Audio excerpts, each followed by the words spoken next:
The Life Triumphant by James Allen, published in 1907. Every being lives in his own mental world. His joys and sorrows are the creations of his own mind and are dependent upon the mind for their existence. In the midst of the world, darkened with many sins and sorrows in which the majority live, there abides another world, lighted up with shining virtues and unpolluted joy, in which the perfect ones live. This world can be found and entered, and the way to it is by self-control and moral excellence. It is the world of the perfect life, and it rightly belongs to man, who is not complete until crowned with perfection. The perfect life is not the faraway, impossible thing that men who are in darkness imagine it to be. It is supremely possible and very near and real. Man remains a craving, weeping, sinning, repenting creature just so long as he wills to do so by clinging to those weak conditions. But when he wills to shake off his dark dreams and to rise, he arises and achieves. Faith and courage. For those who will fight bravely and not yield, there is triumphant victory over all the dark things of life. I state this at the beginning, that the reader may know there is no uncertainty about it. In the course of this book, I shall show what are the elements in character and conduct which go to build up the life of calm strength and superlative victory. To stand face to face with truth, to arrive, after innumerable wanderings and pains, at wisdom and bliss, not to be finally defeated and cast out, but ultimately to triumph over every inward foe. Such is man's divine destiny, such his glorious goal. And this every saint, sage, and saviour has declared. In the present stage of the life of humanity, comparatively few reach this place of triumph, though all will reach it at last. Yet there is a glorious company of perfect ones who have attained in the past, and their number is being added to with each succeeding age. Men are as yet learners in the school of life, and most men die learners. But there are some who in this life, through fixity of purpose and strenuous fighting against darkness, pain, and ignorance, acquire a right knowledge of life and pass joyfully beyond the pupil stage. Man is not to remain forever a schoolboy in the universe, to be whipped for follies and errors. When he wills and wishes, he can set his mind upon his task and master the lessons of life, becoming a confident and skilled scholar, living in understanding and peace, and not in ignorance and misery. The sorrows of life are profound and deeply rooted, but they can be fathomed and rooted out. The passions and emotions of human nature are, in their ungoverned state, overwhelming and painfully conflicting, but they can be so softened down, harmonized, and wisely directed and understood as to become obedient servants for the outworking of enlightened purposes. The difficulties of life are great, its battle fierce, and its wished-for issues are uncertain and elusive, so much so that every hour men and women are breaking down under the strain. Yet these conditions have no objective and arbitrary existence. In their true nature they are subjective and purely mental and can be transcended. There is no inherent and permanent evil in the universal order, and the mind can be lifted up to the moral altitude where evil can touch it no more. A steadfast faith in an eternal and universal justice, in an overruling good, is the prelude to the life triumphant. The man who aims to become strong, serene, and steadfast at heart must, at the onset, have no doubt that the heart of life is good. He who is to gaze upon the cosmic order and experience the rapture of emancipation must realize that there is no disorder in his life but that which he creates.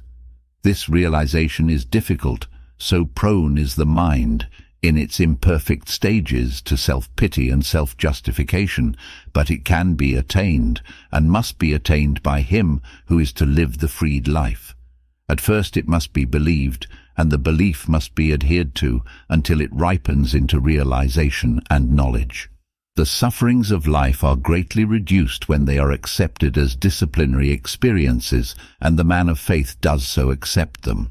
The sufferings of life are transcended and put away when all experiences are accounted good and are utilized in the development of character, and the man of knowledge does so regard and utilize them. Faith is the grey dawn which precedes the full and perfect day of knowledge. Without it there can be no attainment of strength, no permanent security of heart. The man of faith does not succumb when difficulties present themselves. He does not despair when troubles overtake him. However steep and dark his path may seem, he looks forward to a brighter pathway ahead. He sees a destination of rest and light beyond. They who have no faith in the triumph of good ignominiously succumb to the elements of evil, and this must be so, for he who does not elevate good elevates evil, and seeing evil as the master of life, he receives the wages of evil. There are those who, having yielded to defeat in the battle of life, talk thoughtlessly about the wrongs they have suffered at the hands of others. They believe, and try to make others believe, that they would have been successful, or rich or famous, but for the treachery and villainy of those about them. They tell for the 1000th time how they have been deceived, defrauded, and degraded by others. They imagine that they themselves are all trust, all innocence, all honesty and good nature, and that nearly everyone else is all that is bad and malicious. They tell how they would have been just as prosperous and honored as others if they had been as selfish as those others, and that their great drawback and the chief source in themselves of their failures is that they were born with too great an endowment of unselfishness.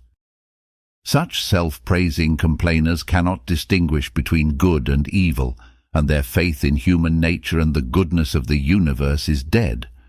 Looking upon others, they have eyes for evil only. Looking upon themselves, they see only suffering innocence. Rather than discover any evil in themselves, they would have all humanity bad. In their hearts they have enthroned the wretched demon of evil as the Lord of life, and see in the course of things only a selfish scramble in which the good is always crushed and the evil rises triumphant. Blind to their own folly, ignorance and weakness, they see nothing but injustice in their fate, nothing but misery and wretchedness in their present condition. He who would have even a useful and successful life, yet alone a spiritually noble and victorious one, must at once root out and cast away this wretched condition of mind that negates all that is good and pure and gives preeminence to all that is base and impure.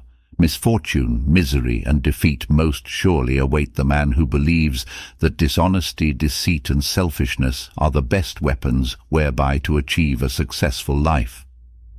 What courage and strength can a man develop, and what quiet and happiness can he enjoy, who believes that in order to keep pace with others, he must continually deny and discourage the better qualities of his nature? The man who believes that evil is more powerful than good, and that bad men have the best of life, is still involved in the elements of evil, and, being so involved, he must necessarily suffer defeat. It may appear to you that the world is given over to wickedness, that the bad prosper and the good fail, that there is nothing but chance, injustice, and disorder. But do not believe this.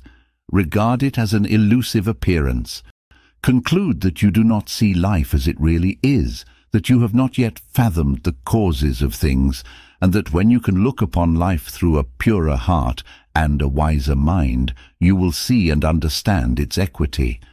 And truly, when you do so look at life, you will see good where you now see evil, order where now appears disorder, and justice where now injustice seems to prevail. The universe is a cosmos, not a chaos, and the bad do not prosper.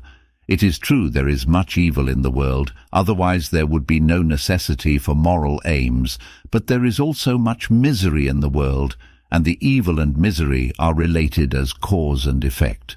It is equally true that there is much good in the world and much abiding gladness, and the good and gladness are related as cause and effect. He who has acquired that faith in the power and supremacy of good, which no apparent injustice, no amount of suffering, and no catastrophe can shake, will pass through all emergencies, all trials and difficulties, with a sublime courage that defies the demons of doubt and despair. He may not succeed in all his plans, he may even encounter much failure, but when he fails, it will be that he may frame nobler purposes and ascend to higher achievements. He will only fail in order to reach a success greater than that of which he first dreamed. His life will not, cannot, be a failure.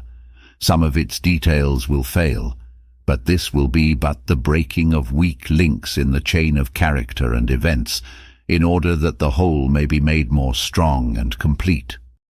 There is an animal courage which can calmly face the fire of an enemy in battle, or the fierce rage of beasts, but which fails in the battle of life, and breaks down when confronted with the beasts that rage within one's own heart. It requires a higher, diviner courage to remain calm in the hour of deprivation and calamity than in the heat of battle, to overcome self than to overcome another, and this diviner courage is the companion of faith. A mere theological belief, commonly confused with faith, will not avail. Beliefs about God, Jesus, creation, etc. are merely surface opinions, derived chiefly from custom, which do not reach down to the real life of a man and have no power to bestow faith. Such beliefs may accompany faith, but they are distinct from it. Frequently, those who hold most tenaciously to particular beliefs about God, Jesus, and the Bible are most lacking in faith.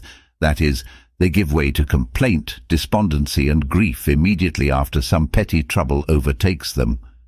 If one is given to irritability, anxiety, hopelessness, and lamentations over the simple things of life, let him know that in spite of his religious belief or metaphysical philosophy, he lacks faith, for where faith is, there is courage, there is fortitude, there is steadfastness and strength. The opinions of men are lightly to be considered, for they are changing with every new breeze of thought. They have very little part in the reality of things, being the bubbles of a surface effervescence. But behind all opinions there is the same human heart. The godless are they who are goodless, even though they may be members of churches and make a great profession of faith in God. The godly are they who are goodly, even though they make no profession of religion. The complainers and bewailers are the faithless and unbelieving, those who deny or belittle the power of good, and in their lives and actions affirm and magnify the power of evil, are the only real atheists. Faith bestows that sublime courage that rises superior to the petty and selfish disappointments and troubles of life, that acknowledges no defeat except as a step to victory, that is strong to endure, patient to wait, and energetic to struggle. It perceives the benign law of truth in all things, and is assured of the final triumph of the heart and the kingly power of the mind. Light up, then, the lamp of faith in your heart, and walk through the darkness guided by its illuminating rays. Its light is dim and cannot be compared with the sunlight brilliance of knowledge, but it suffices to lead one safely through the mists of doubt and the black darkness of despair, along the narrow, thorny ways of sickness and sorrow, and over the treacherous plains of temptation and uncertainty. It enables man to ward off and outstrip the foul beasts that rage in the jungle of his heart, and to reach safely the open plains of a pure life and the mountain levels of conquest where the dim light of faith is no longer needed. For, leaving behind him all the darkness, all the doubt, error, and sorrow, he enters into a new consciousness and upon a higher round of life, works and acts and lives self-contained and peaceful in the full and glorious light of knowledge. Manliness and sincerity. Manliness, womanliness, and sincerity. Before a man can be truly godly, he must be manly. Before a woman can be truly godly, she must be womanly. There can be no true goodness apart from moral strength. Simpering, pretense, artificial behavior, flatteries, insincerities, and smiling hypocrisies, let these things be forever destroyed and banished from our minds. Evil is inherently weak, ineffectual, and cowardly. Good is essentially strong, effective, and courageous. In teaching men and women to be good, I teach them to be strong, free, self-reliant.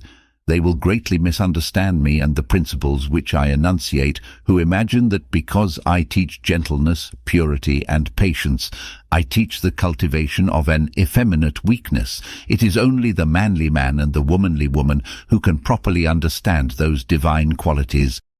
No one is better equipped to achieve their life triumphant than they who, along with active moral qualities and a high sense of purity and honor, are also possessed of the strong animal nature of the normal man.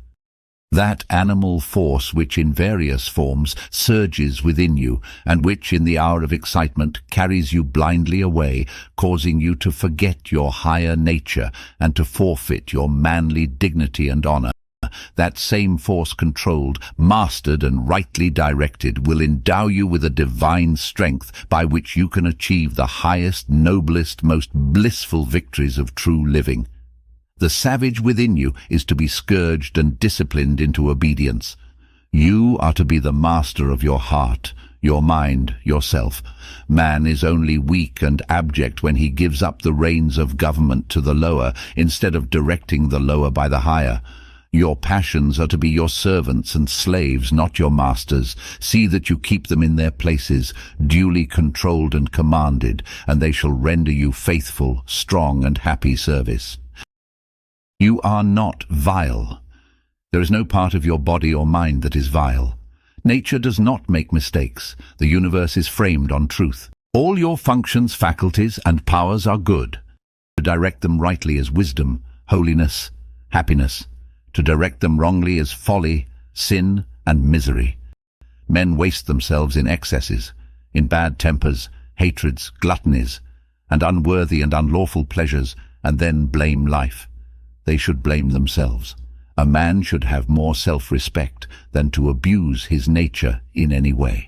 He should command himself always, should avoid excitement and hurry, should be too noble to give way to anger, to resent the actions and opinions of others, or fruitlessly to argue with an abusive and cantankerous assailant.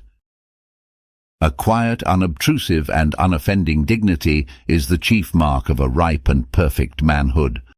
Honor others and respect yourself. Choose your own path and walk it with a firm, unflinching step, but avoid a meddlesome interference with others. In the true man, opposing qualities are blended and harmonized. A yielding kindness accompanies an unbending strength.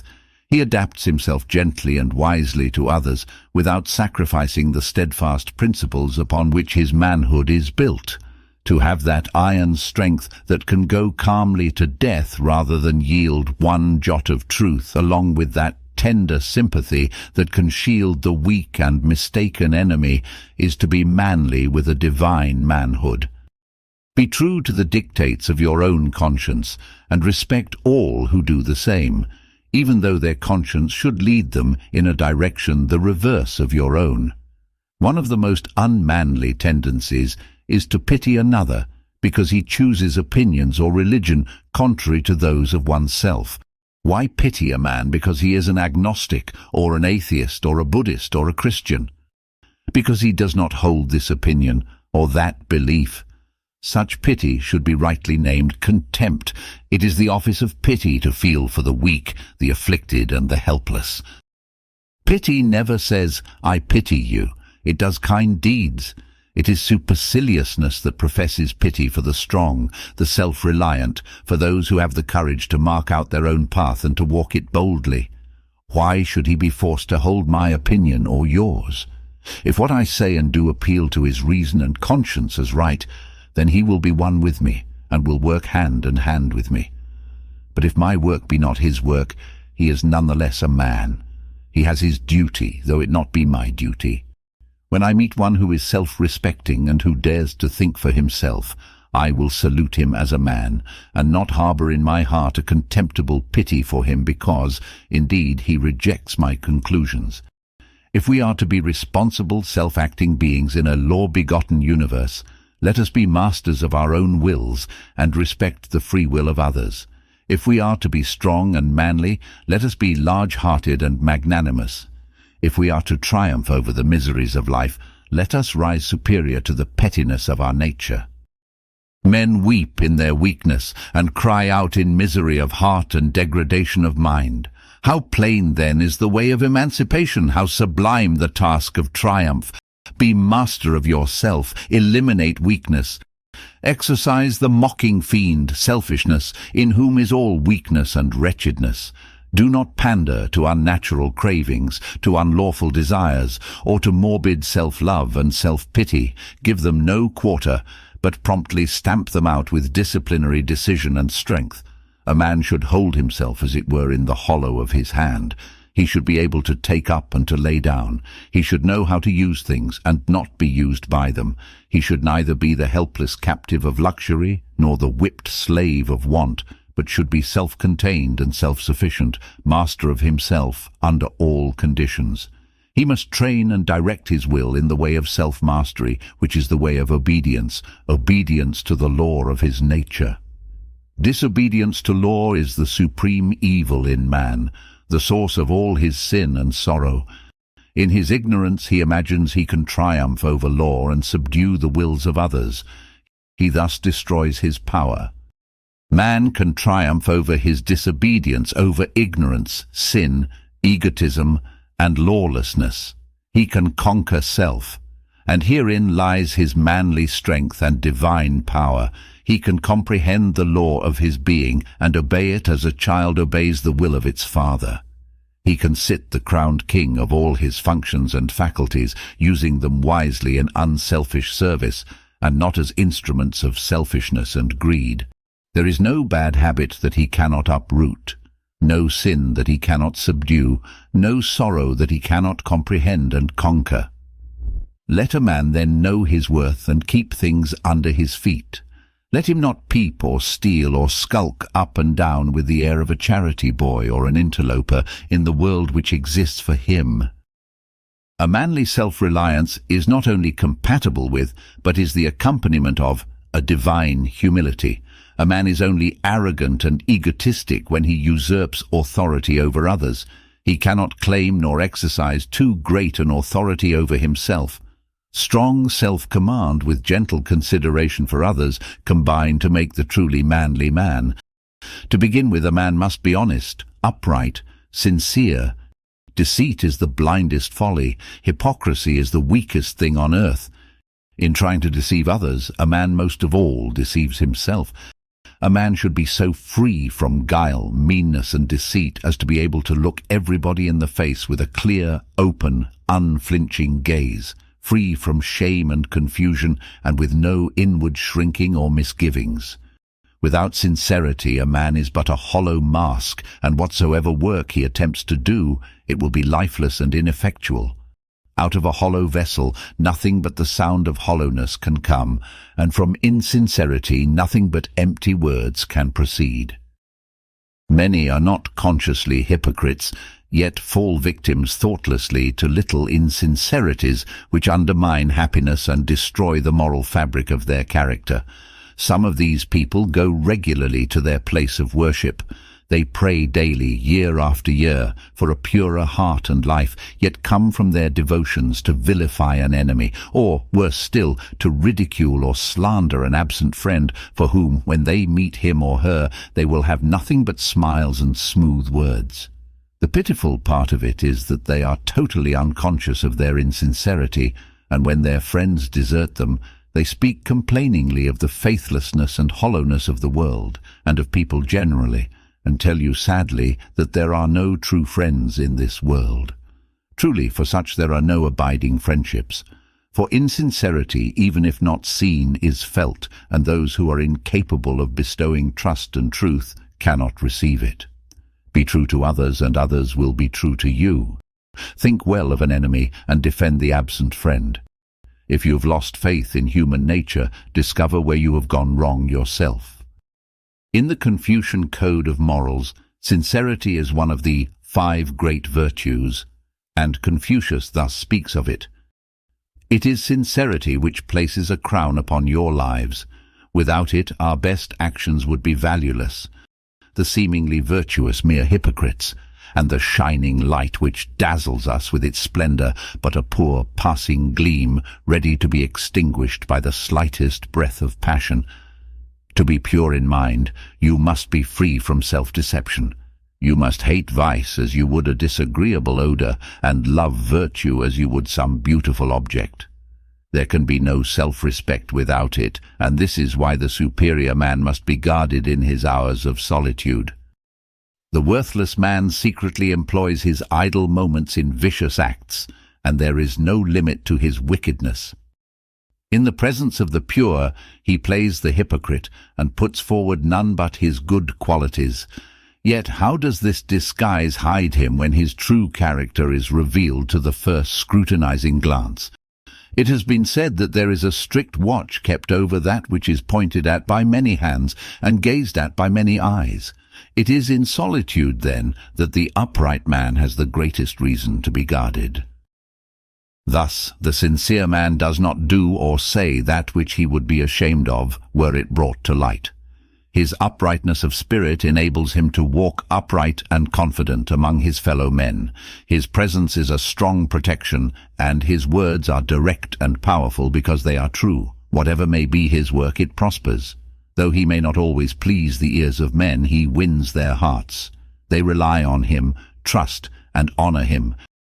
Courage, self-reliance, sincerity, generosity, and kindness, these are the virtues which constitute a robust manhood. Without them, a man is but clay in the hands of circumstances, a weak, wavering thing that cannot rise into the freedom and joy of a true life. Every young man should cultivate and foster these virtues, and as he succeeds in living them, will he prepare to achieve the life triumphant. I see coming upon the earth a new race of men and women, men who will be men indeed, strong, upright, noble, too wise to stoop to anger, uncleanness, strife, and hatred. Women who would be women indeed, gentle, truthful, pure, too compassionate to stoop to gossip, slander, and deception. These noble men and women will regenerate the earth. They will dignify man and vindicate nature, restoring humanity to love, happiness, and peace, and the life of victory over sin and sorrow will be established in the earth. Energy and power. How wonderful is the universal energy! Never tiring, inexhaustible, and apparently eternal in its operation, it moves in atom and in star, informing the fleeting shapes of tune with its restless, glowing, pulsating power. Man is a portion of this creative energy, and in him it manifests through a combination of mental faculties as affection, passion, intelligence, morality, reason, understanding, and wisdom. He is not merely a blind conductor of energy, but he consciously uses, controls, and directs it. Slowly but with certainty is he gaining control of the forces without and is making them do obedient service. And just as surely will he gain control of the forces within, the subtle energies of thought, and direct them into channels of harmony and happiness. Man's true place in the cosmos is that of a king, not a slave, a commander under the law of good, and not a helpless tool in the reign of evil. His own body and mind are the dual dominion over which he is to reign, a lord of truth, the master of himself, the wise user and controller of his store of pure, eternal, creative energy. Let him walk the earth unashamed, strong, valiant, tender, and kind, no longer prostrate in self-abasement, but walking erect in the dignity of perfect manhood, not groveling in selfishness and remorse, nor crying for pardon and mercy, but standing firm and free in the sublime majesty of a sinless life. Long has man regarded himself as vile, weak, and unworthy, and has been content to remain so. But in the new era, which has just now burst upon the world, he is to make a glorious discovery that he is pure, powerful, and noble when he rises up and wills. The rising up is not against any outward enemy, not against neighbor, nor governments, nor laws, nor spirits, nor principalities, but against the ignorance, folly, and misery which beset him in the dominion of his own mind. For it is only by ignorance and folly that man is slavish. By knowledge and wisdom his kingdom is restored. Let them who will preach man's weakness and helplessness, but I will teach his strength and power. I write for men, not for babes, for those who are eager to learn, and earnest to achieve. For those who will put away, for the world's good, a petty personal indulgence, a selfish desire, a mean thought, and live on as though it were not, without craving and regret. The truth is not for the frivolous and the thoughtless. The life triumphant is not for triflers and loiterers. Man is a master. If he were not, he could not act contrary to law. Thus his so-called weakness is an indication of strength. His sin is the inversion of his capacity for holiness.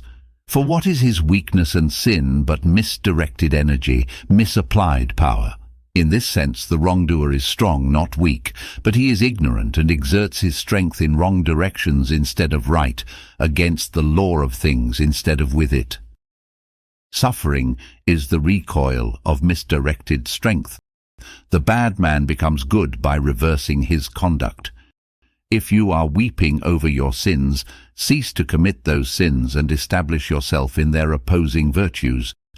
It is thus that weakness is converted into strength, helplessness into power, and suffering into bliss.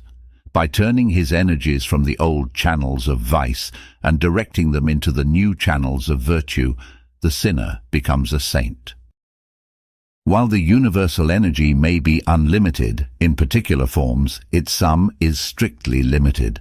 A man is possessed of a given amount of energy, and he can use it or misuse it, can conserve and concentrate it, or dissipate and disperse it. Power is concentrated energy. Wisdom is that energy adapted to beneficent ends. He is the man of influence and power who directs all his energies towards one great purpose and patiently works and waits for its fulfillment, sacrificing his desires in other and more pleasant directions.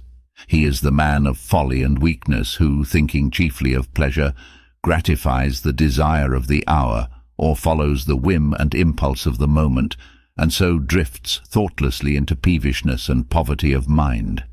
The energy used in one direction is not available for use in other directions. This is a universal law both in mind and matter. Emerson calls it the law of compensation.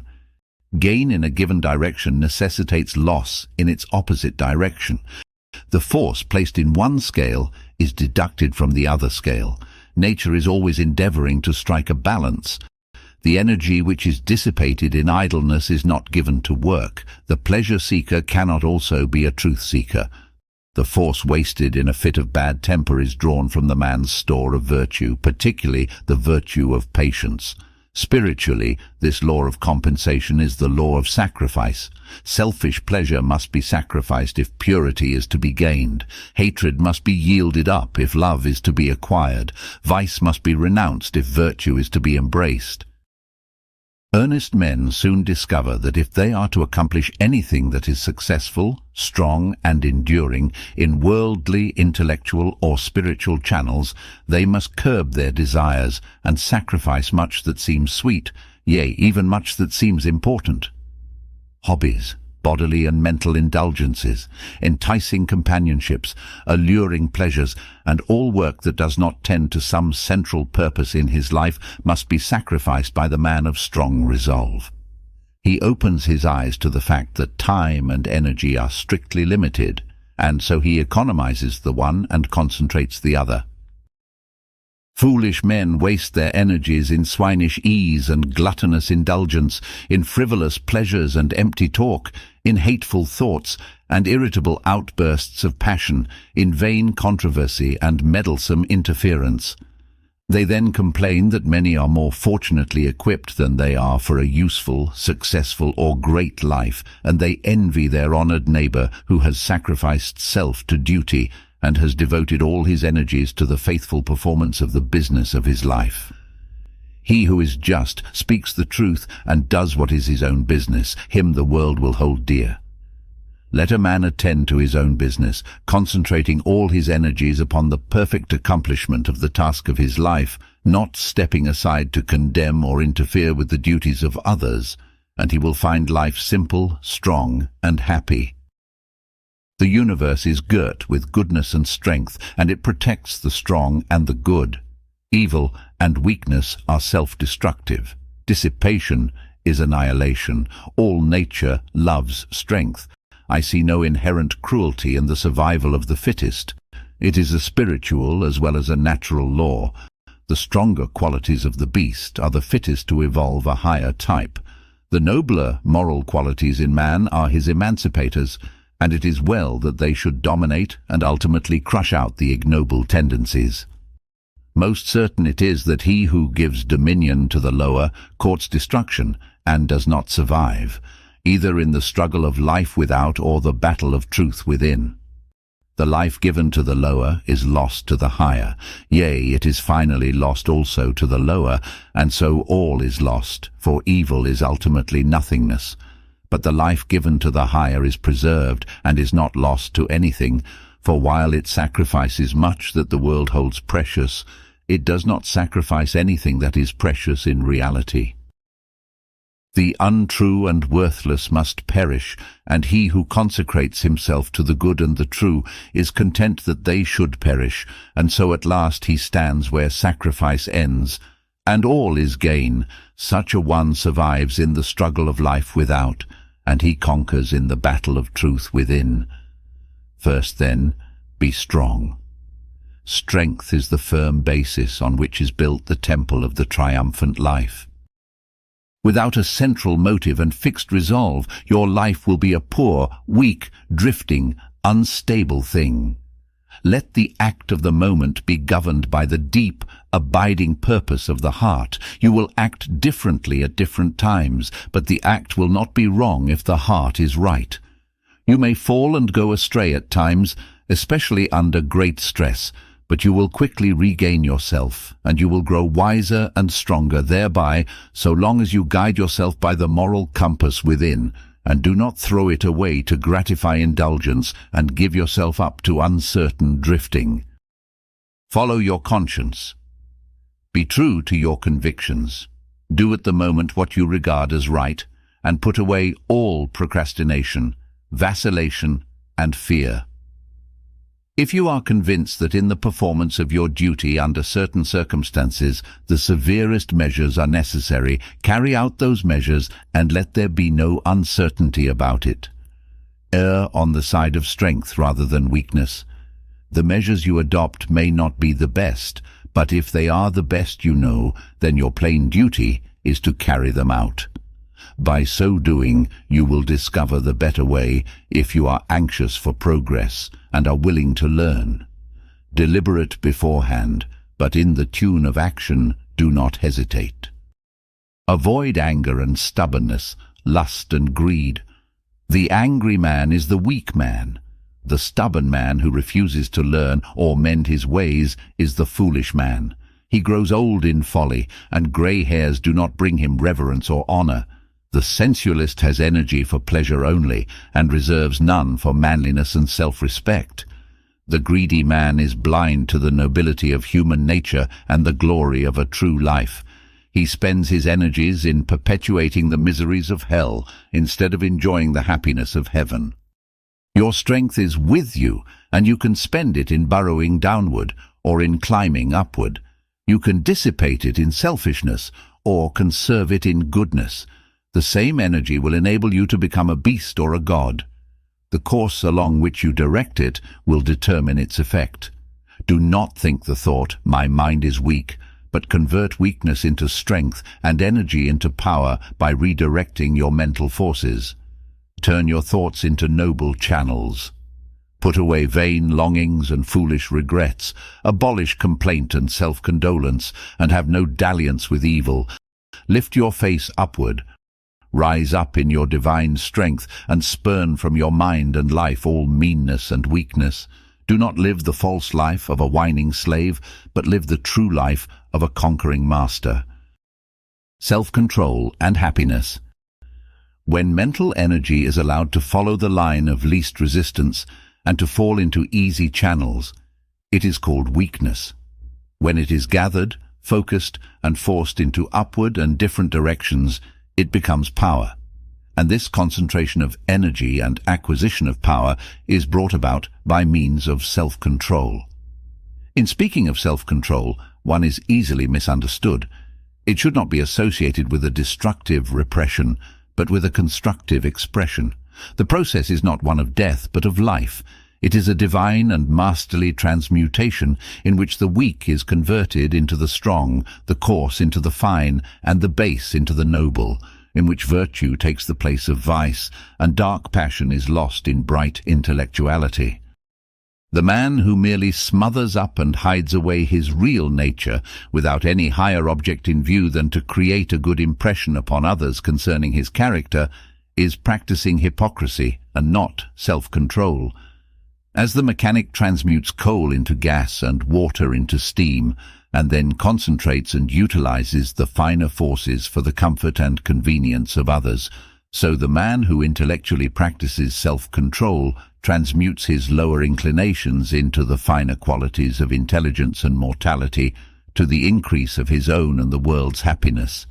A man is happy, wise and great in the measure that he controls himself. He is wretched, foolish, and mean in the measure that he allows his animal nature to dominate his thoughts and actions. He who controls himself controls his life, his circumstances, his destiny, and wherever he goes, he carries his happiness with him as an abiding possession.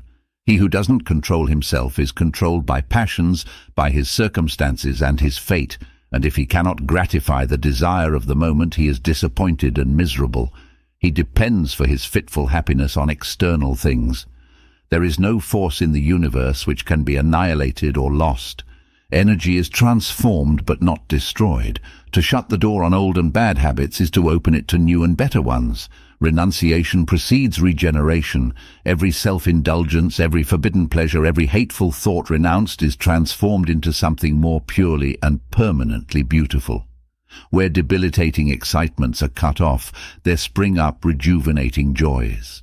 The seed dies, that the flower may appear. The grub perishes, but the dragonfly comes forth.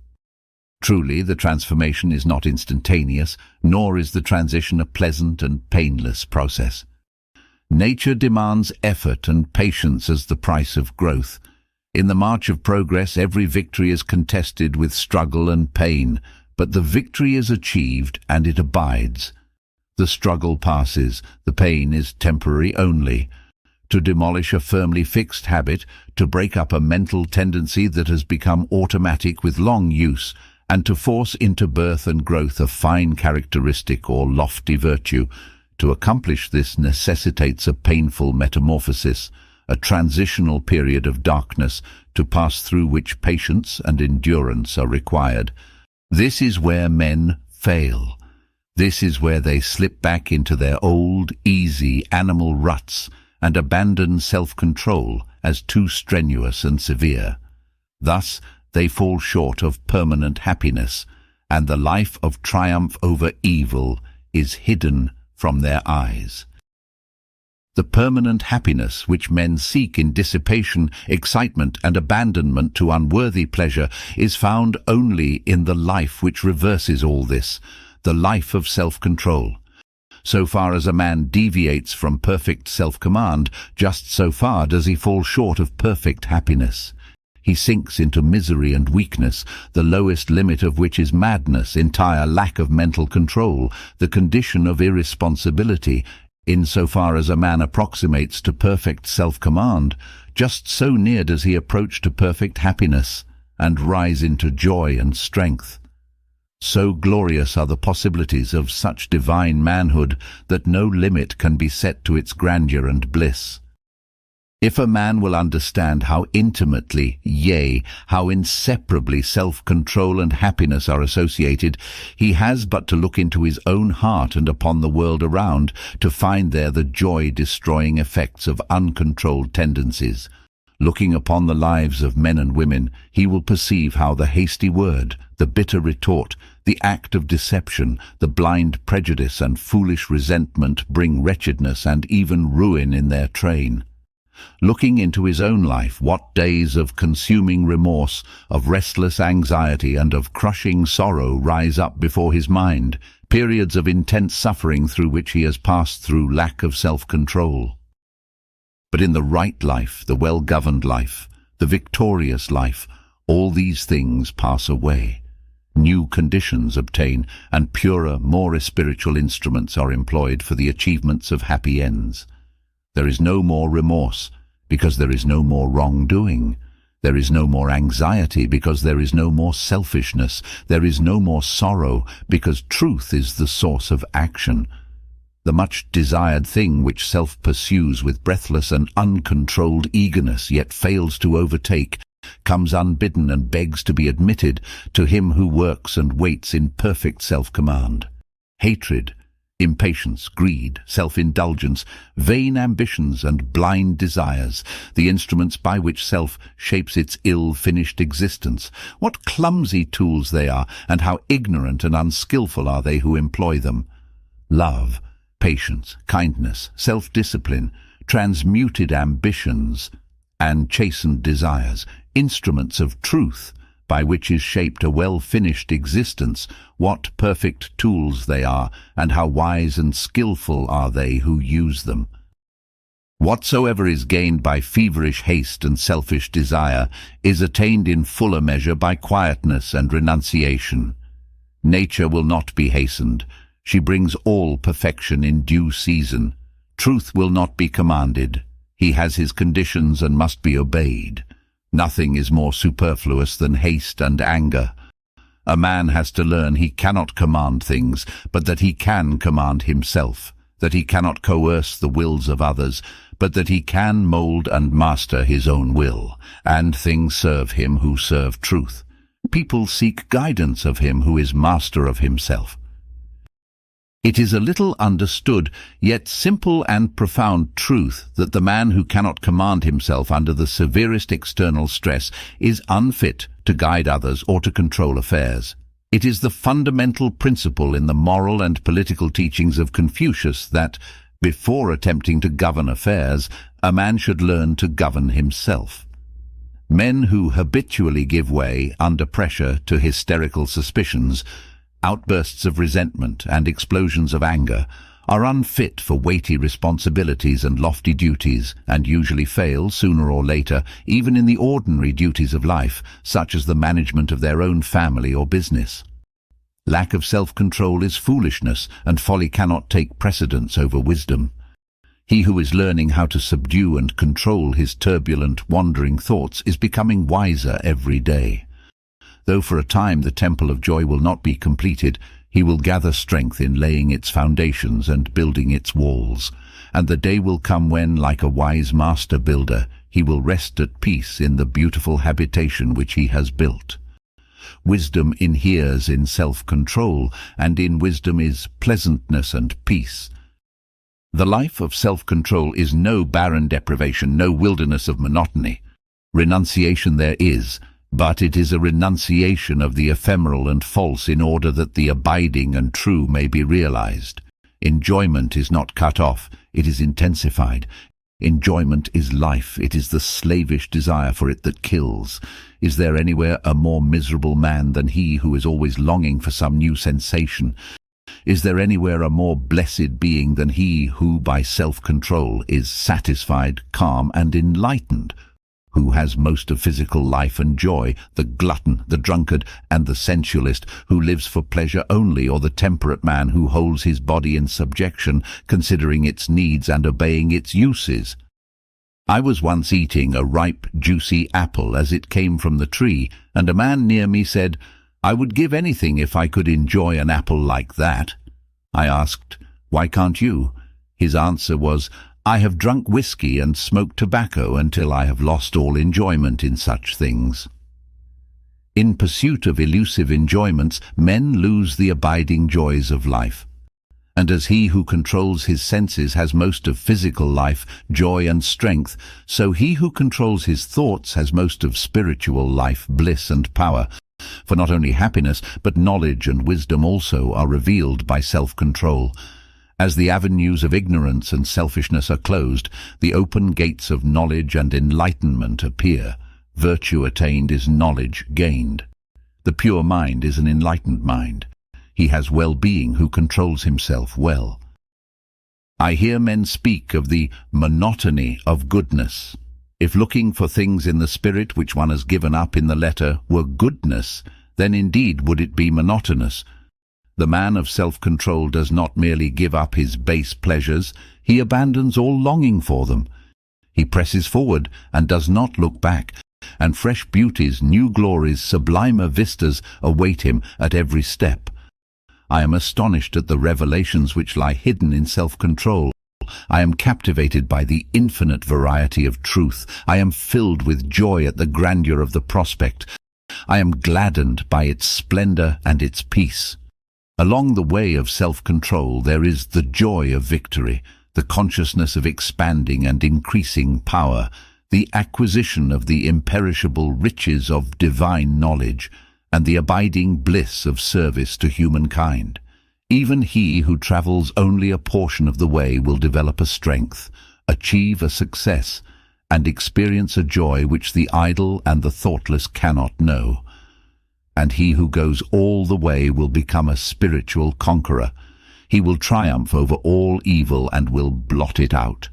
He will gaze with enrapt vision upon the majesty of the cosmic order and will enjoy the immortality of truth. Simplicity and freedom. You have known what it is to be physically encumbered by some superfluous load. You have experienced the happy relief of dispensing with such a load.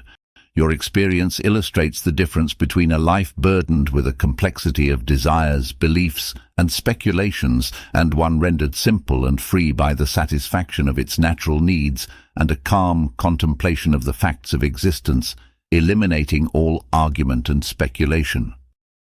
There are those who cumber their drawers, cupboards, and rooms with rubbish and clutter. To such an extent is this carried sometimes that the house cannot be properly cleaned, and vermin swarms.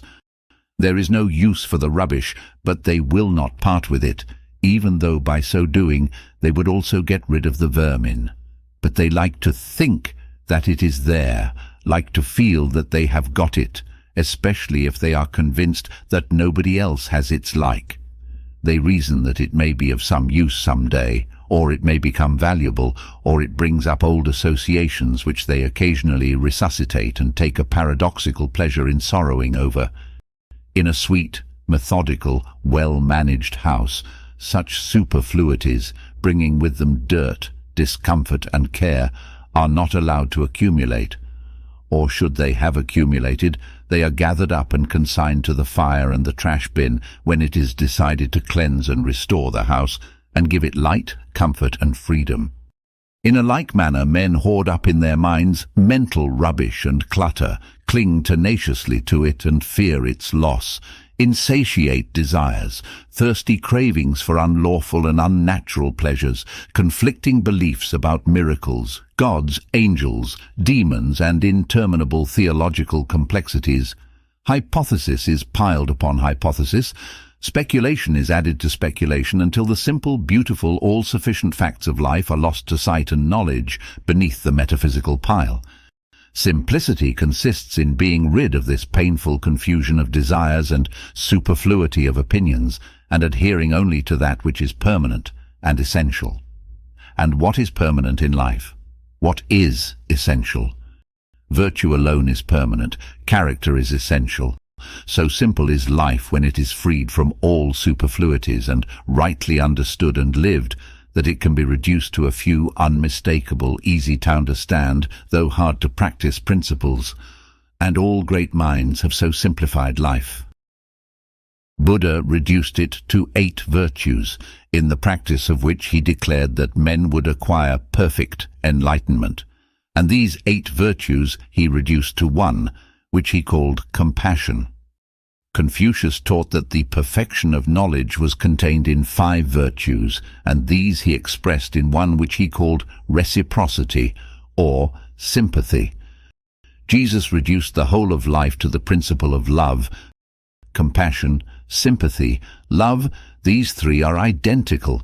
How simple they are too, yet I cannot find a man who fully understands the depths and heights of these virtues, for whoso fully understood them would embody them in practice. He would be complete, perfect, divine.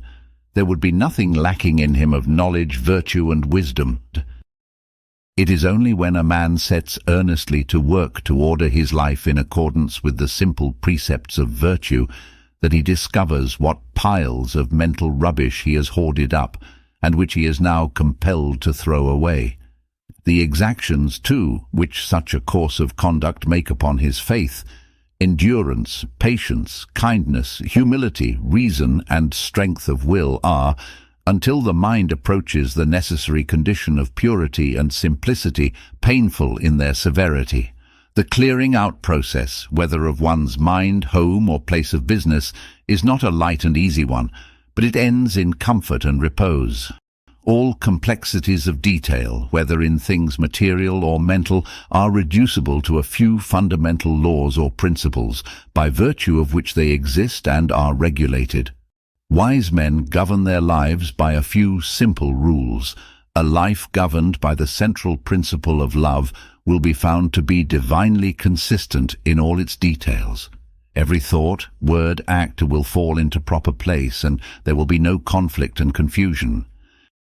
"What?" asked the learned man of the Buddhist saint, who had acquired a wide reputation for sanctity and wisdom.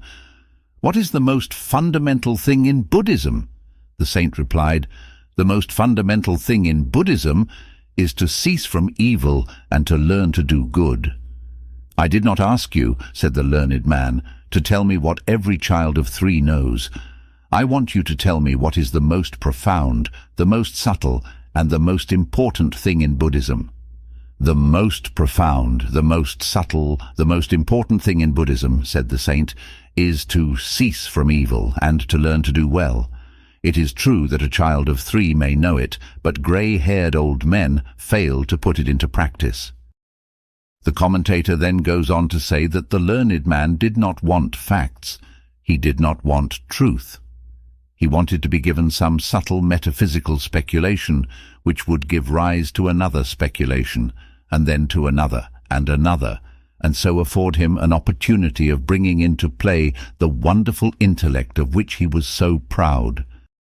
A member of a philosophical school once proudly said to me, "Our system of metaphysics is the most perfect and the most complicated in the world." I discovered how complicated it was by becoming involved in it, and then pursuing the process of disentanglement back to the facts of life, simplicity and freedom. I have since learned how better to utilize my energy and occupy my time in the pursuit and practice of those virtues that are firm and sure, rather than to waste it in the spinning of the pretty but unsubstantial threads of metaphysical cobwebs. But while regarding with disfavor assumption and pride, and that vanity which mistakes its own hypothesis for reality, I set no premium on ignorance and stupidity. Learning is a good thing. As an end in itself, as a possession to be proud of, it is a dead thing. But as a means to the high ends of human progress and human good, it becomes a living power. Accompanied with a lowly mind, it is a powerful instrument for good. The Buddhist saint was no less learned than his proud questioner, but he was more simple and wise. Even hypotheses will not lead us astray if they are perceived as mere hypotheses and are not confounded with facts. Yet the wisest men dispense with all hypotheses and fall back on the simple practice of virtue. They thus become divine and arrive at the acme of simplicity, enlightenment, and emancipation. To arrive at the freedom and joy of simplicity, one must not think less, he must think more. Only the thinking must be set to a high and useful purpose, and must be concentrated upon the facts and duties of life, instead of dissipated in unprofitable theorizing. A life of simplicity is simple in all its parts, because the heart which governs it has become pure and strong, because it is centered and rested in truth. Harmful luxuries in food and vain superfluities in dress, exaggerations of speech and insincerities of action, thoughts that tend to intellectual display and empty speculation, all these are set aside in order that virtue may be better understood and more earnestly embraced. The duties of life are undertaken in a spirit from which self is eliminated, and they become transfigured with a new and glorious light, even the light of truth. The great fundamental facts of life, heretofore hidden from knowledge, are plainly revealed, and the eternal verities, about which the wordy theorizers can only guess and argue, become substantial possessions. The simple-hearted, the true-hearted, the virtuous and wise are no longer troubled with doubts and fears about the future and the unknown and unknowable. They take their stand upon the duty of the hour and on the known and the knowable. They do not barter away the actual for the hypothetical. They find in virtue an abiding security. They find in truth an illuminating light which, while it reveals to them the true order of the facts of life, throws a halo of divine promise about the abyss of the unknown, and so they are at rest. Simplicity works untrammeled and becomes greatness and power. Suspicions, deceptions, impurities, despondencies, bewailings, doubts and fears, all these are cast away, left behind and ignored, and the freed man, strong, self-possessed, calm and pure, works in unclouded assurance and inhabits heavenly plains. Right thinking and repose. Life is a combination of habits, some baneful, some beneficent, all of which take their rise in the one habit of thinking. The thought makes the man, therefore right thinking is the most important thing in life. The essential difference between a wise man and a fool is that the wise man controls his thinking, the fool is controlled by it. A wise man determines how and what he shall think, and does not allow external things to divert his thought from the main purpose. But a fool is carried captive by every tyrant thought as it is aroused within him by external things, and he goes through life the helpless tool of impulse, whim and passion. Careless, slovenly thinking, commonly called thoughtlessness, is the companion of failure, wrongdoing and wretchedness. Nothing, no prayers, no religious ceremonies, not even acts of charity, can make up for wrong thinking. Only right thinking can rectify a wrong life. Only the right attitude of mind towards men and things can bring repose and peace. The triumphant life is only for him whose heart and intellect are attuned to lofty virtue. He must make his thought logical, sequential, harmonious, symmetrical. He must mold and shape his thinking to fixed principles, and thereby establish his life on the sure foundation of knowledge. He must not merely be kind, he must be intelligently kind, must know why he is kind. His kindness must be an invariable quality, and not an intermittent impulse interspersed with fits of resentment and acts of harshness. He must not merely be virtuous under virtuous circumstances. His virtue must be of a kind that shall continue to shine with unabated light when he is assailed with vicious circumstances.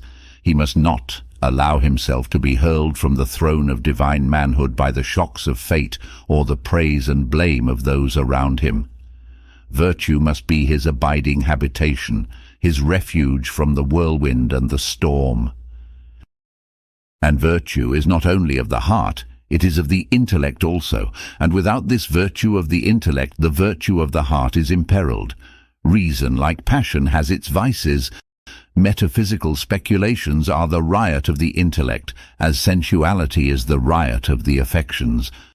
The highest flights of speculation, pleasing as they are, reveal no place of rest, and the strained mind must return to facts and moral principles to find that truth which it seeks.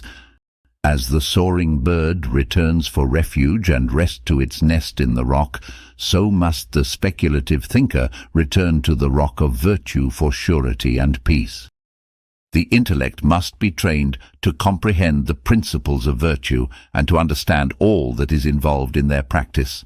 Its energies must be restrained from wasteful indulgence in vain subtleties and be directed in the path of righteousness and the way of wisdom. The thinker must distinguish in his own mind between reality and assumption. He must discover the extent of his actual knowledge. He must know what he knows. He must also know what he does not know. He must learn to discriminate between belief and knowledge, error and truth. In his search for the right attitude of mind which perceives truth and works out a wise and radiant life, he must be more logical than logic, more merciless in exposing the errors of his own mind than the most sarcastic logician is in exposing the errors of the minds of others. After pursuing this course of discrimination for a short time, he will be astonished to find how small is the extent of his actual knowledge. Yet he will be gladdened by its possession, for small as it is the pure gold of knowledge, and what is better, to have a few grains of gold hidden away in tons of ore where it is useless, or to extract the gold and throw away the ore. As the miner sifts away bushels of dull earth to find the sparkling diamond, so the spiritual miner, the true thinker, sifts away from his mind the accumulation of opinions, beliefs, speculations, and assumptions to find the bright jewel of truth which bestows upon its possessor wisdom and enlightenment. And the concentrated knowledge which is ultimately brought to light by this sifting process is found to be so closely akin to virtue that it cannot be divided from it, cannot be set apart as something different. In his search for knowledge, Socrates discovered virtue. The divine maxims of the great teachers are maxims of virtue. When knowledge is separated from virtue, wisdom is lost. What a man practices, that he knows. What he does not practice, that he does not know. A man may write treatises or preach sermons on love, but if he treats his family harshly or thinks spitefully of his enemy, what knowledge has he concerning love?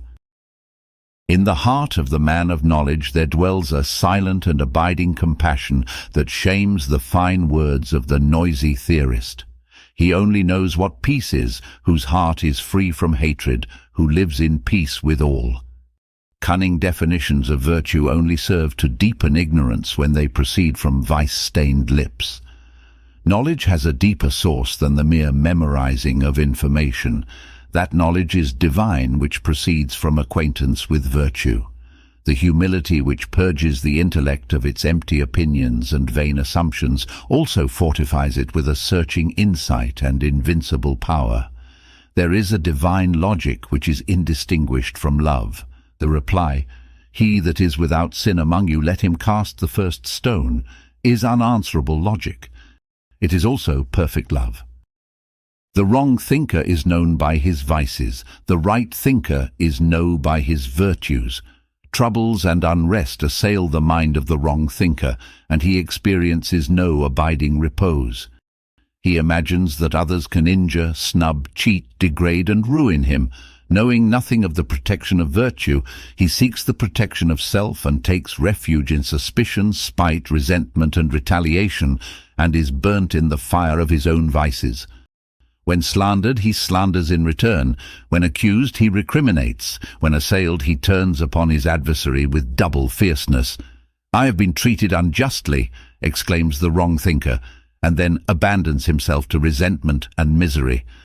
Having no insight and unable to distinguish evil from good, he cannot see that his own evil, and not his neighbour's, is the cause of all his trouble. The right thinker is not concerned with thoughts about self and self-protection, and the wrong actions of others towards him cannot cause him trouble or unrest. He cannot think, "This man has wronged me." He perceives that no wrong can reach him but by his own evil deeds. He understands that his welfare is at his own hands, and thus none but himself can rob him of repose. Virtue is his protection, and retaliation is foreign to him. He holds himself steadfastly in peace, and resentment cannot enter his heart. Temptation does not find him unprepared, and it assails in vain the strong citadel of his mind. Abiding in virtue, he abides in strength and peace. The right thinker has discovered and acquired the right attitude of mind toward men and things, the attitude of a profound and loving repose. It is not resignation, it is wisdom. It is not indifference, but watchful and penetrating insight. He has comprehended the facts of life. He sees things as they are. He does not overlook the particulars of life, but reads them in the light of cosmic law, sees them in their right relations as portions of the universal scheme. He sees the universe is upheld by justice. He watches, but does not engage in, the petty quarrels and fleeting strifes of men. He cannot be partisan. His sympathy is with all. He cannot favor one portion more than another. He knows that good will ultimately conquer in the world as it has conquered in individuals, that there is a sense in which good already conquers, for evil defeats itself. Good is not defeated, justice is not set aside. Whatever man may do, justice reigns, and its eternal throne cannot be assailed and threatened, much less conquered and overthrown. This is the source of the true thinker's abiding repose. Having become righteous, he perceives the righteous law. Having acquired love, he understands the eternal love. Having conquered evil, he knows that good is supreme. He is only the true thinker whose heart is free from hatred, lust and pride, who looks out upon the world through eyes washed free from evil, whose bitterest enemy arouses no enmity, but only tender pity in his heart, who does not talk vainly about things of which he has no knowledge, and whose heart is always at peace. And by this a man may know that his thoughts are in accordance with the truth, that there is no more bitterness in his heart, that malice has departed from him, that he loves where he formerly condemned. A man may be learned, but if he is not wise, he will not be a true thinker. Not by learning will a man triumph over evil, not by much study will he overcome sin and sorrow. Only by conquering himself will he conquer evil. Only by practicing righteousness will he put an end to sorrow. Not for the clever, nor the learned, nor the self-confident is the life triumphant, but for the pure, the virtuous, the wise. The former achieve their particular success in life, but the latter alone achieve the great success, a success so invincible and complete that even an apparent defeat shines with added victory. Virtue cannot be shaken, virtue cannot be confounded, virtue cannot be overthrown. He who thinks in accordance with virtue, who acts righteously, whose mind is the servant of truth, he it is who conquers in life and in death. For virtue must triumph, and righteousness and truth are the pillars of the universe. Calmness and resource. He who has truth is always self-possessed. Hurry and excitement, anxiety and fear have no place in the purified mind and the true life. Self-conquest results in perpetual calm. Calmness is the radiant light which adds a luster to all the virtues. Like the nimbus round the head of the saint, it surrounds virtue with its shining halo. Without calmness, a man's greatest strength is but a kind of exaggerated weakness. Where is a man's spiritual strength? Where indeed is his ordinary manly strength? Who loses his balance with almost every petty disturbance from without? And what enduring influence can a man have who forgets himself in sinful abandonment or unseemly rage in the hour of temptation and crisis? The virtuous put a check upon themselves and set a watch upon their passions and emotions. In this way, they gain possession of the mind and gradually acquire calmness. And as they acquire calmness, they acquire influence, power, greatness, abiding joy, and fullness and completeness of life. Those who do not put a check upon themselves, whose emotions and passions are their masters, who crave excitement and race after unholy pleasures, these are not yet fit for a life of joyful victory, and can neither appreciate nor receive the beautiful jewel of calmness. Such may pray for peace with their lips, but they do not desire it in their hearts. Or the word peace may only mean to them another kind of periodic pleasure which they desire to enjoy. In the life of calm, there are no fitful periods of sinful excitement followed by reactionary hours of sorrow and remorse. There are no foolish elations followed by equally foolish depressions, no degrading actions followed by misery and loss of self-respect. All these things are put away, and what remains is truth, and truth is forever encircled with peace. The calm life is new, unbroken bliss. Duties which are irksome to the ungoverned are things of joy to the calm man. Indeed, in the calm life, the word duty receives a new meaning. It is no longer opposed to happiness, but it is one with happiness. The calm man, the right-seeing man, cannot separate joy from duty. Such separation belongs to the mind and life of the pleasure hunter and lover of excitement. Calmness is difficult to attain because men cling blindly to the lower disturbances of the mind for the passing pleasure which these disturbances afford. Even sorrow is sometimes selfishly gloated over as a kind of occasional luxury. But though difficult to attain, the way which leads to its attainment is simple. It consists of abandoning all those excitements and disturbances which are opposed to it, and fortifying oneself in these steadfast virtues which do not change with changing events and circumstances, which have no violent reactions, and which therefore bestow perpetual satisfaction and abiding peace. He only finds peace who conquers himself, who strives day by day after self-possession, greater self-control, greater calmness of mind. One can only be a joy to himself and a blessing to others in the measure that he has command of himself, and such self-command is gained only by persistent practice. A man must conquer his weaknesses by daily effort. He must understand them and study how to eliminate them from his character. If he continues to strive, not giving way, he will gradually become victorious. Each little victory gained, though there is a sense in which no victory can be called little, will be so much more calmness acquired and added to his character as an eternal possession. He will thus make himself strong, capable and blessed, fit to perform his duties faultlessly, and to meet all events with an untroubled spirit. But even if he does not, in this life, reach that supreme calm which no shock can disturb, he will become sufficiently self-possessed and pure to enable him to fight the battle of life fearlessly, and to leave the world a little richer for having known the goodness of his presence. By constantly overcoming self, a man gains a knowledge of the subtle intricacies of his mind, and it is this divine knowledge which enables him to become established in calmness. Without self-knowledge there can be no abiding peace of mind, and those who are carried away by tempestuous passions cannot approach the holy place where calmness reigns.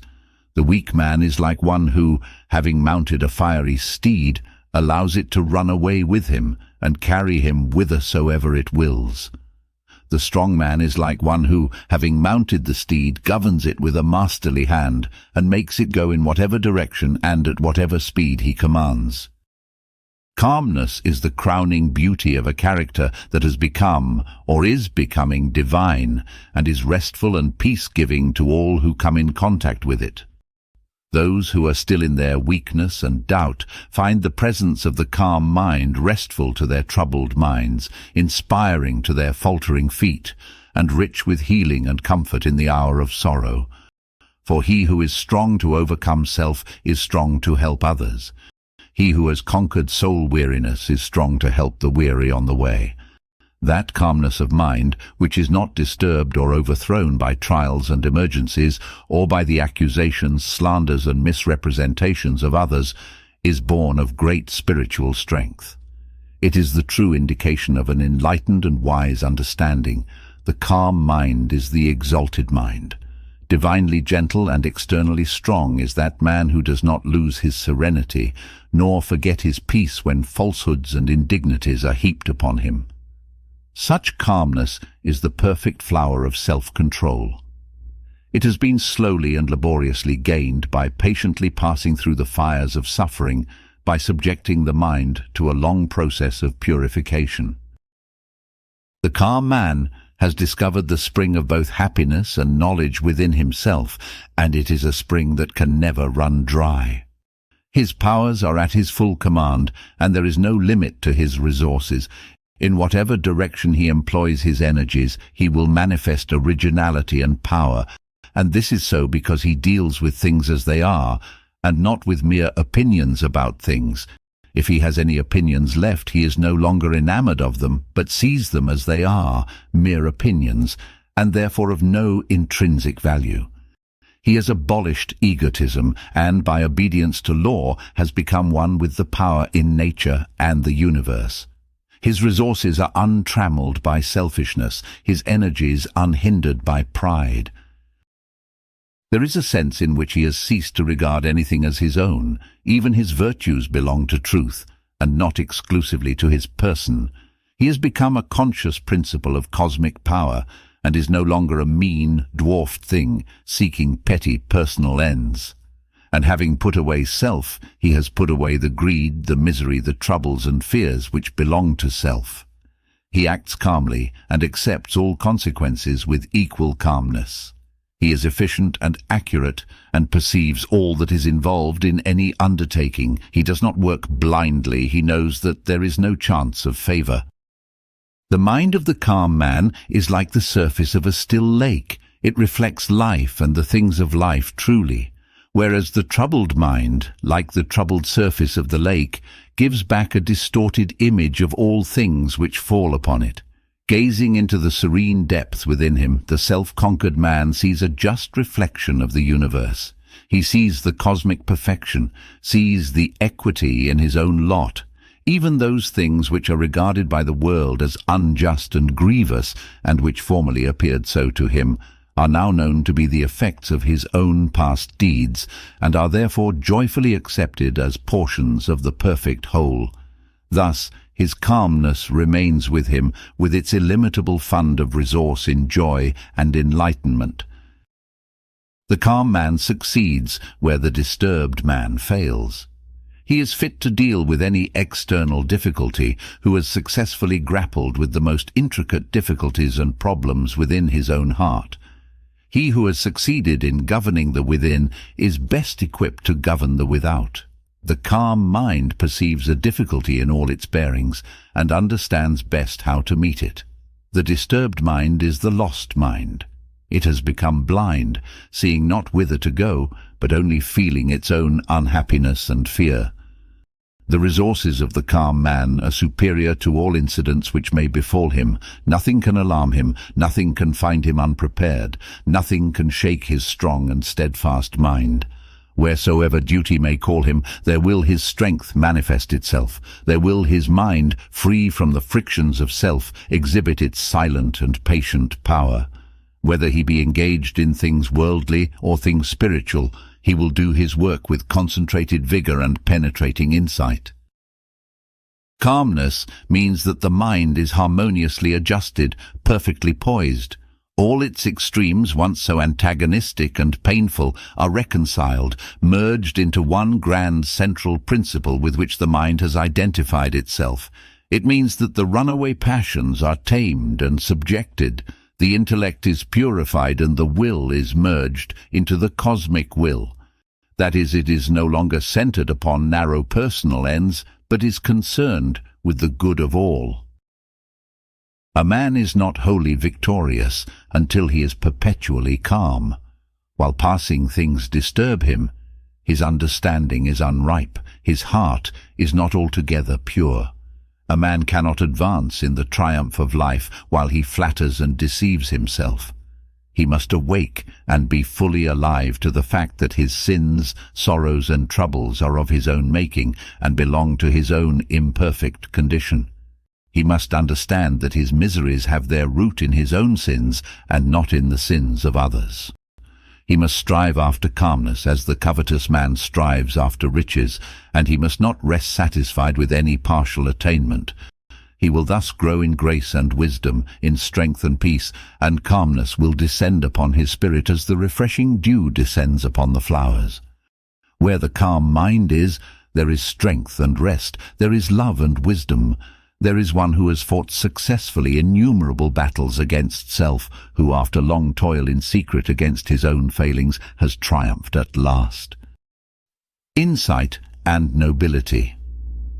In the pursuit and practice of virtue, there at last comes a time when a divine insight dawns upon the mind. It searches into the causes and principles of things which, once attained, establishes its possessor firmly in virtue. It renders him invulnerable to the assaults of temptation and invincible in his work for the world. When the understanding is ripened by the culture of virtue, vicious inclinations disappear and wrongdoing becomes impossible. When individual conduct is perceived as an unbroken series of causes and effects, the perceiving mind finally decides for virtue, and the lower selfish elements are just cast away forever. Until a man perceives the just law which operates in human life, whatever virtue he may manifest at any given time, he is not firmly established in nobility of character, he is not fully armored with righteousness, and is not safely lodged in his final refuge.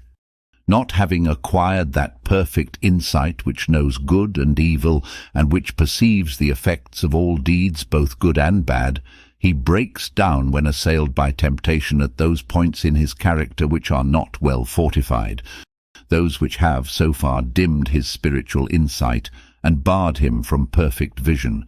By thus breaking down, he discovers that within which has hindered him, and by setting to work to remove the hindrance, he ascends still higher in the scale of virtue and approaches nearer to the perfect insight into the true order of life which makes a man divine. Under certain circumstances, a man, held in restraint by the influence of friends, by custom and environment, and not by his own inherent purity and strength, will appear to have, and may believe he possesses, a virtue of which he knows nothing in reality, and his lack of such virtue only appears when all outward restraints are withdrawn, and, under temptation, the concealed weakness and vice make themselves manifest. On the other hand, the man of superior virtue will seem, in a familiar environment, to be much the same as his weaker fellows, and his virtue will not be apparent to those about him. But when he is suddenly brought in contact with great temptations or extraordinary events, his latent virtue appears in all its beauty and strength. Insight destroys the dominion of evil and reveals the faultless operation of the good law. The man of perfect insight cannot sin because he fully understands the nature of good and evil, and it is impossible for one who knows good and evil in all their ramifications of cause and effect to choose the evil and reject the good. Just as the sane man would not choose ashes in preference to food, so the spiritually awakened man would not choose evil in preference to good. The presence of sin is an indication of self-delusion and of ignorance. The spiritual vision is warped or undeveloped, and there is confusion of mind concerning the nature of good and evil. In the early stages of virtue, a man arrays himself against the forces of evil, which appear to him to be overpowering in their might, and almost, if not entirely, unconquerable. But with the advent of insight, a new light is thrown upon the nature of things, and evil appears as it actually is: a small, dark, powerless thing, a mere negation, and not a formidable force or combination of forces. The man of insight knows that the root of evil is ignorance, and not an intelligent power, and that all sin and suffering proceed therefrom. Thus, knowing evil to be merely a deprivation of good, he cannot hate it, but manifests compassion for all sinning and suffering beings. Indeed, he who has so far conquered the evil in his own heart as to know the nature and source of evil cannot possibly hate, dislike, or despise any being, no matter how far removed from virtue it may be. But, while fully perceiving the degradation of character, he understands the dark spiritual condition from which such degradation springs, and so he pities and helps where, without insight, he would hate and despise. Love ever attends upon insight, and pity waits on knowledge. That insight, which proceeds from self-purification and long acquaintance with virtue, makes itself manifest in the form of ripeness of character. There is an unchanging strength and sweetness combined, a clearness of intellect, a virile strength of will, and a gentleness of heart, a combination which denotes a cultured, mellowed, perfected being, one who has acquired sympathy, compassion, purity, and wisdom. Thus, while goodness gives insight, insight renders goodness permanent, fixes the mind in the love and practice of all that is pure and noble, and stamps upon man's brow the seal of divinity. The man whose goodness is of the kind that does not alter with altered environment or with the changing attitudes of those around him has reached the divine goodness. He understands the supreme good. He is no longer concerned with evil as a thing that can harm, but he is concerned with good only. and so he ignores evil and recognizes only good. He perceives that men commit evil out of the mistaken idea of good, and, thus perceiving, no hatred against any can enter his peaceful heart. The life of such a man is powerful, no matter how obscure it may be, for goodness is the most powerful thing in the world. The fact of his living and moving among men confers incalculable benefit upon the race, although during his lifetime this may not be perceived or understood. So powerful is goodness that the destiny of the world was, is, and will be in the hands of the good. Those who are good are the guides and emancipators of humanity. In the present period of its development, they are taking the race rapidly along in its evolutionary journey, and this not in any mystical or miraculous sense, but in a very practical and normal sense, by their exemplary lives, by the power of their deeds. The good men who help the world are not wonder-workers, though undeveloped minds have ever tried to make them such, but the workers of righteousness, servants of the good law. The world never was, is not, and will not be under the dominion of evil, for such a condition would mean non-existence, evil being merely the negation of good, as darkness is the negation of light. It is light, and not darkness, which is the sustaining power. Evil is the weakest thing in the world and cannot accomplish anything. The universe not only makes for good, the universe is good, and evil always falls short and fails. Insight is seeing in the light of truth, that light which is the revealer of all things. As the light of day reveals all objects in the world in their proper forms, so when the light of truth enters the mind, it reveals all the things of life in their proper proportions. He who searches his own heart by the aid of truth searches all hearts. He who, by long searching, has perceived the perfect law which is operative in his mind, has revealed the divine law which is the stay and substance of the universe. Insight disperses error and puts an end to superstition. Sin is the only error. Men attack each other's beliefs and remain in ignorance. When they get rid of their own sins, they will become enlightened. Superstition springs from sin. Looking through darkened eyes, men see evil things which are delusions of ignorance. Conceiving in their hearts unlawful things, their imagination is troubled with monsters and terrors which have no existence in reality. Where there is pure insight, there is no fear. Devils, demons, wrathful and jealous gods, vampires and evil spirits, and all the hideous host of the ideological monsters have vanished from the universe along with the feverish nightmare which gave them birth. And before the rapt gaze of the purified one, there spreads a universe of orderly beauty and inviolate law. The man of insight lives in the beatific vision of the saints, not as a fleeting experience in a moment of exceptional purity, but as a constant, normal condition of mind. He has completed his long journey through self and sorrow, and is at peace. He has conquered and is glad. He sees all the sin, misery, and pain that are in the world more plainly and vividly than other men, but he now sees it as it is in its cause, inception, growth, and fruitage, not as it appeared to him when he was blindly involved in it, and his mind was distorted by impurities. He watches the growth of beings from the immature to the mature through periods of change and pain with tender compassion and solicitude, as the mother watches the growth of her child through the helpless period of its infancy. He sees justice operating in all things. While men are waxing wrathful over the triumph of wrong, he knows that wrong has not triumphed, but is brought to naught. He sees the overruling right which, though concealed from worldly eyes, remains forever unshaken. He sees the littleness, the puny weakness, the blind folly of evil, as compared with the majesty, the invincible power, and the all-seeing wisdom of good, and thus, knowing and seeing, his mind is finally fixed in that which is good. He is devoted to truth, and his delight is in the doing of righteousness. When insight is born in the mind, reality stands revealed, not a metaphysical reality distinct from the universe, not a speculative reality other than the things of life, but the reality of the universe itself, the reality of things in themselves. Insight is triumphant over change and decay, for it perceives the abiding in change, the eternal in the transient, the immortal in the things which pass away. And herein is the meaning of that fixed nobility of character of the saints and sages, and superlatively of the great teachers of the race, that they perceive and abide in reality. They know life in its completion, they understand and obey the righteous law.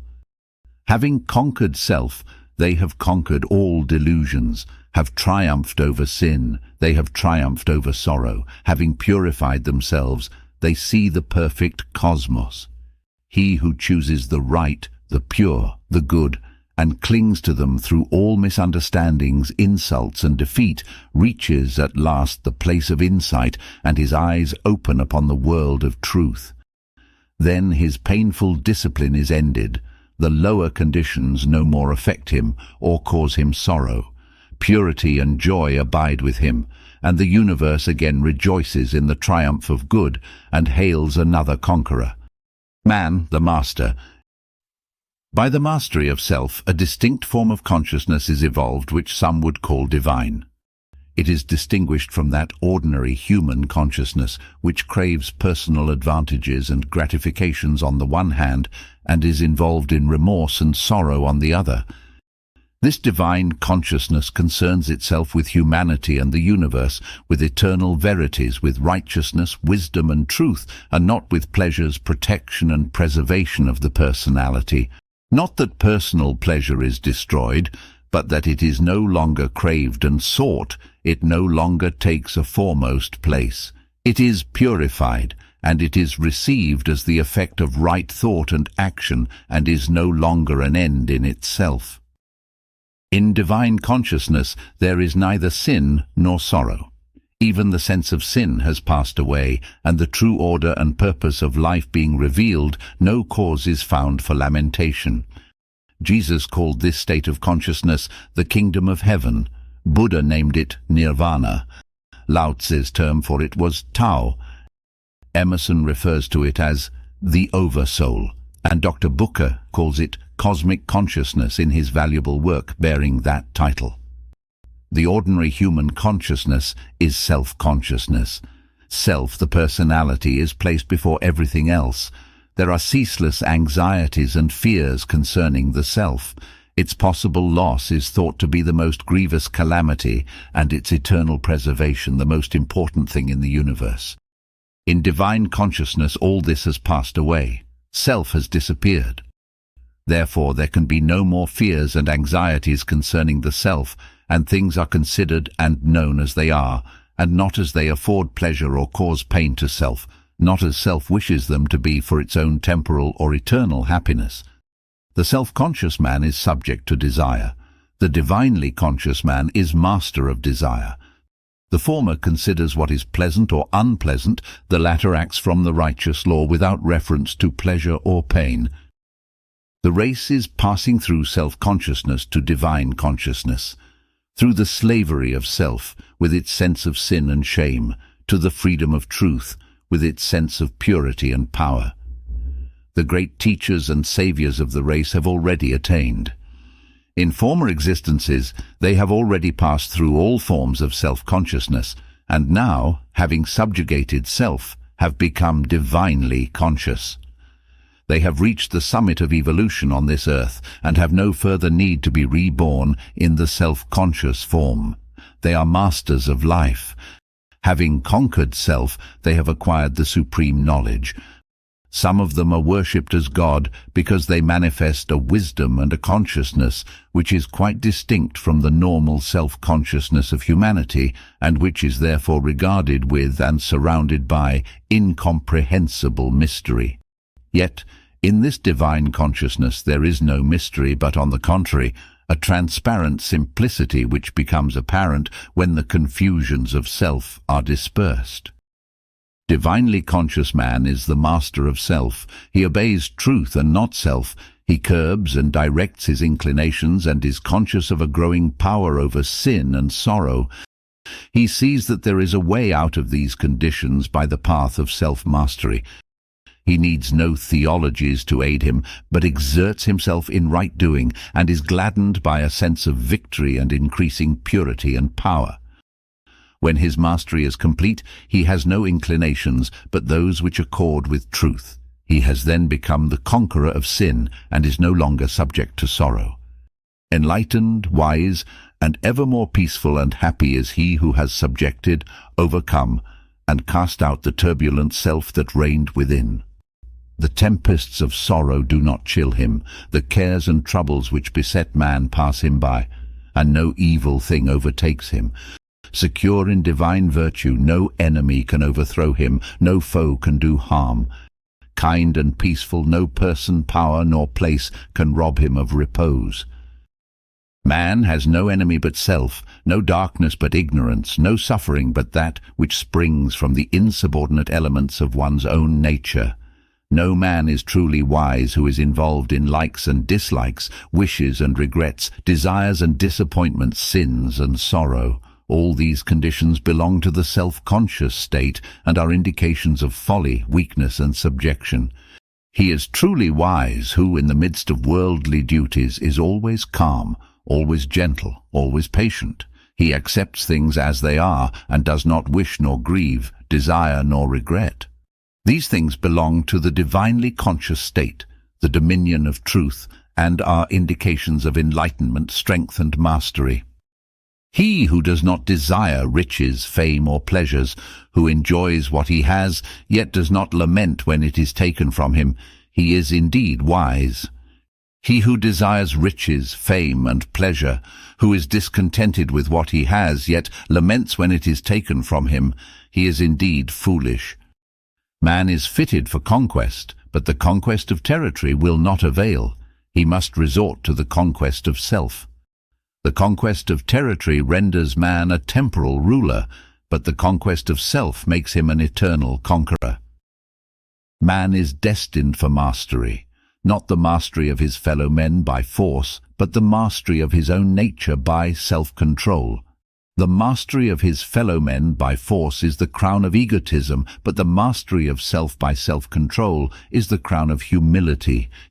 He is man the master who has shaken off the service of self for the service of truth, who has established himself in the eternal verities. He is crowned not only with perfect manhood, but with divine wisdom.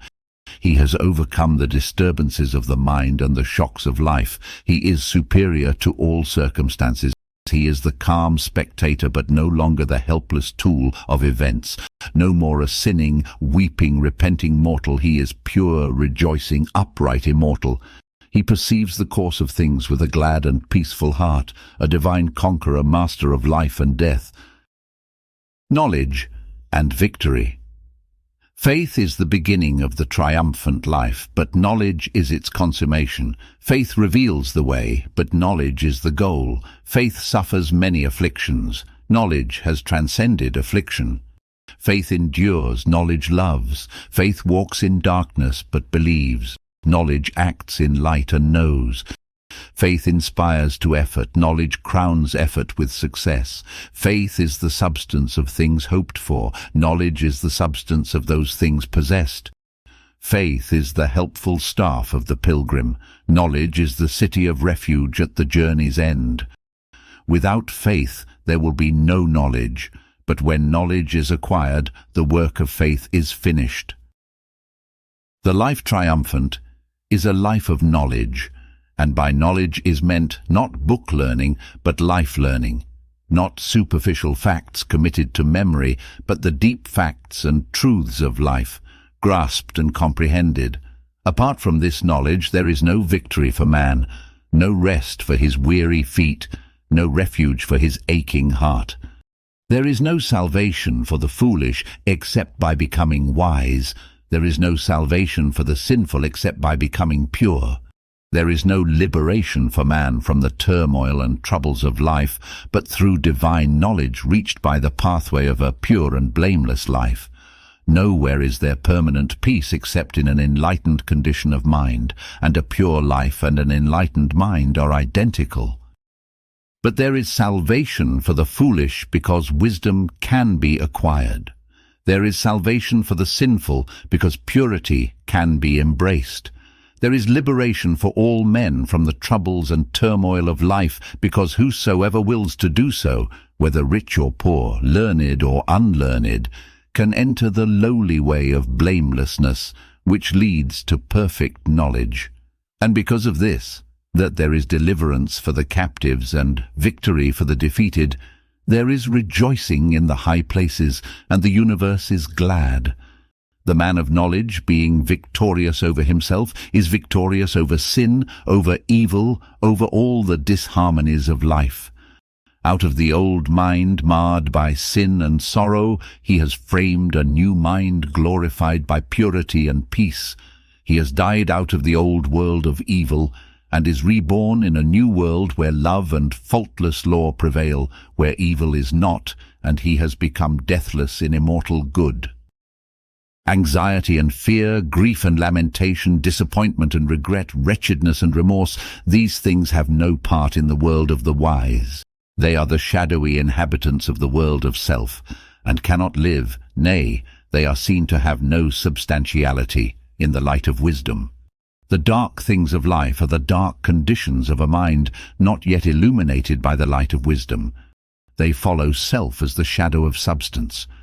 Where selfish desires go, there they follow. Where sin is, there they are. There is no rest in self, there is no light in self. And where the flames of turbulent passions and fires of consuming desires are rife, the cool airs of wisdom and peace are not felt. Safety and assurance, happiness and repose, satisfaction and contentment, joy and peace, these are the abiding possessions of the wise, earned by right of self-conquest, the results of righteousness, the wages of a blameless life. The substance of a right life is enlightenment, knowledge, and the spirit of knowledge is peace. To be victorious over self in all the issues of life is to know life as it is in reality, and not as it appears in the nightmare of self. It is to be in peace in all passages, and not to be stricken with trouble and grief in the common happenings of life. As the ripe scholar is no more troubled by incorrect work and lessons imperfectly done, and the painful reproof and punishment formerly inflicted by his teachers are left behind forever, so the perfected scholar in virtue, the wise man and woman, the enlightened doer of righteousness is no more troubled with wrongdoing and folly, which are merely the imperfectly accomplished lessons of life, and the scourging of sorrow and remorse have passed away forever. The skilled scholar has no more doubt or fear concerning his ability. He has overcome and dispersed the ignorance of his intellect. He has attained to learning, and he knows that he has attained. And he so knows because, having undergone innumerable tests in the forms of lessons and examinations, he has at last proved his skill by passing successfully through the severest tests of scholarship. And now he no longer fears, but rejoices when severe tests are applied to prove his ability. He is capable, confident, and glad. Even so, the skilled doer of righteousness is no more troubled with doubt and fear concerning his destiny. He has overcome and dispersed the ignorance of his heart. He has attained to wisdom, and he knows that he has attained. And he so knows because where he formerly failed and fell when tested by the wrong conduct of others, he now maintains his patience and calmness under the severest tests of accusation and reproof. Herein is the glory and victory of divine knowledge, that understanding the nature of deeds, both good and bad, the enlightened doer of good deeds no longer suffers through the bad deeds of others. Their actions towards him can never cause him pain and sorrow, nor rob him of his peace. Having taken refuge in good, evil can no more reach nor harm him.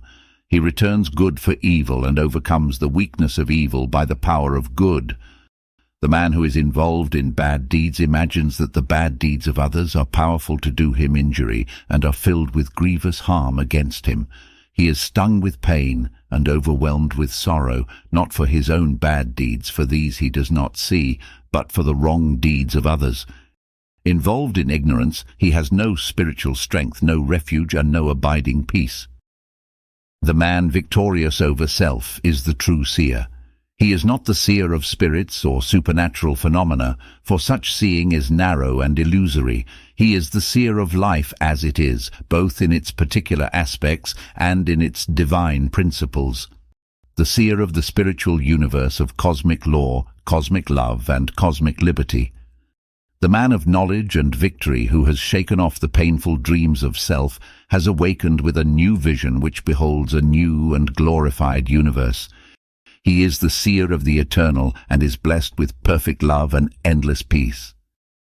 He is lifted far above all sordid desires, narrow aims, and selfish love and hate, and being so lifted up, he perceives the lawful course of things and does not grieve when overtaken by the inevitable. He is above the world of sorrow, not because he has become cold and cruel, but because he abides in a love where no thought of self can enter and where the well-being of others is all in all. He is sorrowless because he is selfless. He is serene because he knows that whatever he receives, it is good, and whatever is taken from him, that also is good. He has transmuted sorrow into love, and is filled with infinite tenderness and abounding compassion. His power is not violent, ambitious, worldly, but pure, peaceful, heavenly, and he is possessed of a hidden strength which knows how to stand and when to bend for the good of others and the world. He is a teacher, though he speaks but little. He is a master, yet he has no desire to rule others. He is a conqueror, but makes no attempt to subdue his fellow men. He has become a conscious instrument for the outworking of cosmic law and is an intelligent, enlightened power directing the evolution of the race. At this, the beginning of a new epoch, let the good news again go forth throughout the world that there is purity for the sinful, comfort for the afflicted, healing for the broken-hearted, and triumph for the defeated. In your heart, O man, O woman, stained as it is with sin and torn with conflicting desires, there is a place of power, a citadel of strength. You are the dwelling place of the supreme good, and the scepter of victory awaits you. Deep in your consciousness is the high seat of empire. Arise, O stricken one, ascend your rightly throne. Thank you very much for listening and letting me share. The Life Triumphant, Mastering the Heart and Mind, by James Allen. If you have enjoyed this presentation and have not already done so, please like and subscribe, and please leave us a comment letting us know what has made an impression or been especially useful for you. Thank you very much.